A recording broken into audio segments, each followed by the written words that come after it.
When I was buying Samsung SmartTag2, I thought it was something like a GPS tracker. I was wrong, and this is why. And we've got 4 tags. Looks very high quality, so to speak, but at the same time quite heavy. 13 gram. So the most important feature of this item is of course the location history here. You also have the location sharing. You may share it with somebody. Of course, you can navigate, use it as a typical navigator. You can notify when left behind, notify when movement detected. Interesting feature. I have never used this one, but very interesting for some specific use cases. And lost modes. If we go into the lost mode, we have pairing lock. Any other device cannot be paired to it. Then we can be notified when somebody found it, and this emergency contact info will be displayed to that person that found it. You also have a ring function, so if you click it on your phone, it starts ringing.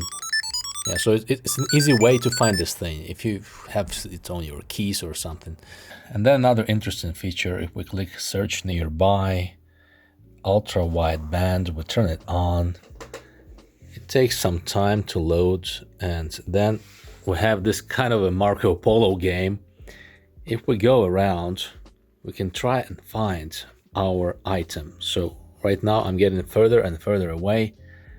The item is not here, and then we play this little game, try to locate it, and since our item is here, it finds it. I personally find this feature quite useless because it's easier just to hit the ringer and you can hear it anywhere close to you. So it works much better, much faster, and I don't really see a point in this feature. It also has a button which basically helps you to find your phone. If you lost your phone in a flat somewhere, you click this 2 times and your phone gives out a noise.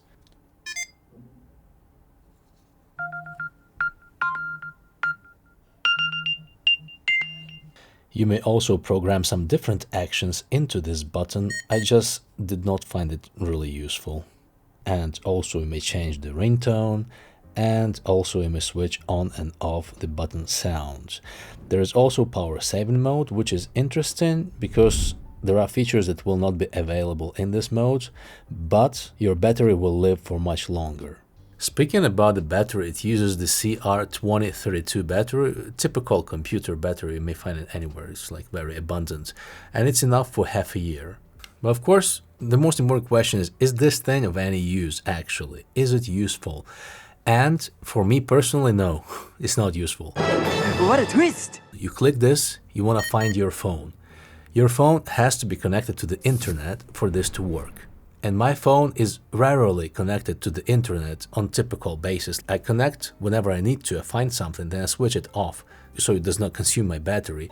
And the other one, the location history, location in general, if you put it somewhere in a purse of your spouse, for example, you want to spy. Don't do it. It's not legal, but anyway. Or if you want to track yourself. Basically, in my town, it's a densely populated town, but I only get like 3 checkpoints throughout the day.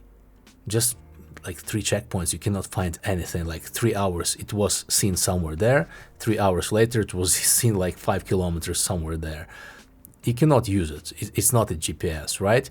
The only place where I was able to reliably use it was a mall.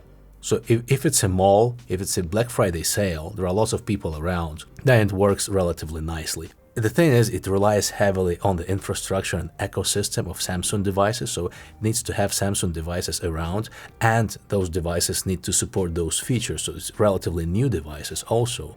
So, of course, iPhone devices are more abundant, and this feature works better for the AirTag, of course, because the infrastructure is wider. Samsung infrastructure is not that wide, and there are many people who use Samsung devices in my region, but still, you see, like, getting 3 checkpoints throughout the day. Kind of not useful. But anyway, it's a nice thing in general. If I knew all those things, probably I wouldn't buy it now, because basically I'm not using it for those reasons. But probably I'll put one in my car just in case, so it's there on the battery saving modes. Sometimes it may be useful, but in general, well, That's all I had to say about this thing, guys. Thanks for watching. Link in the description. See you later. It uses a standard PC battery. It's the